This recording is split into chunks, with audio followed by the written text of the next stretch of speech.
Doctor Bhimrao Ambedkar ji ने छुआछूत मिटाने के लिए क्या प्रण लिए थे? डॉक्टर भीमराव अंबेडकर जी भारतीय समाज के सबसे महान सामाजिक क्रांतिकारियों में से एक थे, जिनका जीवन केवल एक व्यक्ति की कहानी नहीं बल्कि करोड़ों पीड़ितों और वंचितों के संघर्ष की आवाज थी। उन्होंने अपने जीवन के शुरुआती दिनों में ही यह समझ लिया था कि भारत का समाज जाति आधारित भेदभाव, छुआछूत और अज्ञानता की जंजीरों में जकड़ा हुआ है और यदि इसे तोड़ा नहीं गया तो कभी भी सच्चे अर्थों में आजादी और समानता स्थापित नहीं हो सकती। इसलिए उन्होंने प्रण लिया कि वे अपने जीवन की हर सांस समाज सुधार, न्याय और समानता के लिए समर्पित करेंगे। उन्होंने सबसे पहले अछूतों के अधिकारों के लिए संघर्ष का प्रण लिया, क्योंकि स्वयं दलित परिवार में जन्म लेने के कारण उन्होंने भेदभाव की जलती हुई आग को बहुत करीब से झेला था। स्कूल में पानी अलग, बैठने की जगह अलग, गांव में मंदिरों में प्रवेश निषेध, नौकरियों में अवसर सीमित और हर पल अपमान का बोझ। इस अन्यायपूर्ण व्यवस्था को स्वीकार करना उनके स्वभाव में नहीं था। इसलिए उन्होंने शिक्षा को अपना पहला हथियार बनाया और प्रण किया कि वे इतने शिक्षित होंगे कि समाज उनकी बात अनसुनी न कर सके। उन्होंने कोलंबिया विश्वविद्यालय और लंदन स्कूल ऑफ इकोनॉमिक्स जैसी विश्व की उच्च संस्थाओं से डिग्रियां हासिल कर यह सिद्ध किया कि दलित मस्तिष्क किसी से कमतर नहीं।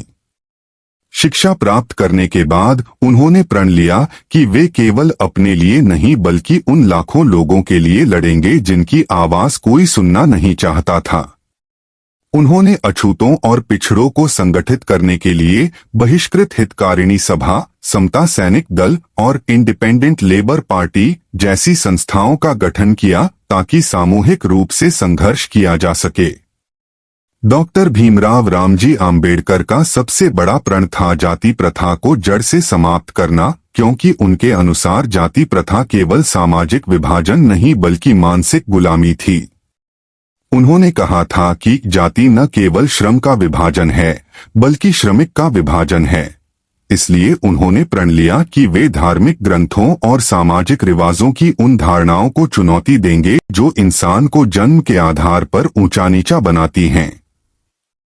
उन्होंने संविधान निर्माण के दौरान सुनिश्चित किया कि किसी भी नागरिक के साथ धर्म, जाति, लिंग या भाषा के आधार पर भेदभाव न किया जाए। उनका एक महत्वपूर्ण प्रण था राजनीतिक प्रतिनिधित्व सुनिश्चित करना, क्योंकि वे मानते थे कि बिना सत्ता के अधिकार केवल कागजी रह जाते हैं। इसलिए उन्होंने दलितों के लिए पृथक निर्वाचक मंडल की मांग रखी और यद्यपि पूना पैक्ट के द्वारा वह प्रस्ताव बदला गया, फिर भी उन्होंने सीट आरक्षण के माध्यम से राजनीतिक शक्ति सुनिश्चित की। इसके अलावा उन्होंने महिलाओं की स्वतंत्रता और समान अधिकारों के लिए भी संघर्ष करने का प्रण लिया, क्योंकि उनके अनुसार समाज तभी प्रगतिशील हो सकता है जब उसकी महिलाएं स्वतंत्र हों।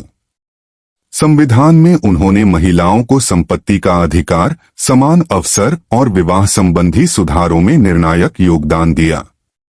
उनके जीवन का एक और महान प्रण था धर्म सुधार और वैकल्पिक धर्म की स्थापना, क्योंकि वे समझ चुके थे कि जिस धर्म में पैदा होने मात्र से कोई अपवित्र माना जाए, वह धर्म उसे समानता नहीं दे सकता। इसलिए उन्होंने 1935 में ही घोषणा कर दी थी, मैं हिंदू धर्म में जन्मा हूँ लेकिन हिंदू धर्म में मरूंगा नहीं। यह घोषणा केवल शब्द नहीं थी बल्कि उनके निजी और सामूहिक मुक्ति का उद्घोष था। अंततः 14 अक्टूबर 1956 को उन्होंने नागपुर में अपने लाखों अनुयायियों के साथ बौद्ध धर्म स्वीकार किया और यह प्रण पूरा किया कि वे केवल अपने लिए नहीं बल्कि पूरे समाज के लिए आत्मसम्मान और स्वतंत्रता का मार्ग प्रशस्त करेंगे। डॉक्टर भीमराव रामजी आम्बेडकर का एक विशेष प्रण था शिक्षा को हथियार बनाना। इसलिए उन्होंने अपने अनुयायियों से कहा, शिक्षित बनो, संगठित बनो और संघर्ष करो। यह केवल नारा नहीं बल्कि सामाजिक क्रांति का मैनिफेस्टो था। उन्होंने अपने जीवन के अंतिम दिनों तक लेखन, भाषणों, कानूनों और आंदोलनों के माध्यम से समाज को जगाने का प्रयास किया। उनका यह भी प्रण था कि भारतीय अर्थव्यवस्था में श्रमिकों, किसानों और मजदूरों को अधिकार मिले, इसलिए उन्होंने वित्त आयोग को मजबूत करने के साथ साथ श्रम कानूनों में परिवर्तन किए। वे केवल दलितों के नेता नहीं बल्कि समग्र मानवता के उद्धारक थे। उन्होंने यह भी कहा था कि मैं ऐसे धर्म को मानता हूं जो स्वतंत्रता, समानता और बंधुत्व सिखाए। यही 3 सिद्धांत उनके हर प्रण का मूल तत्व थे।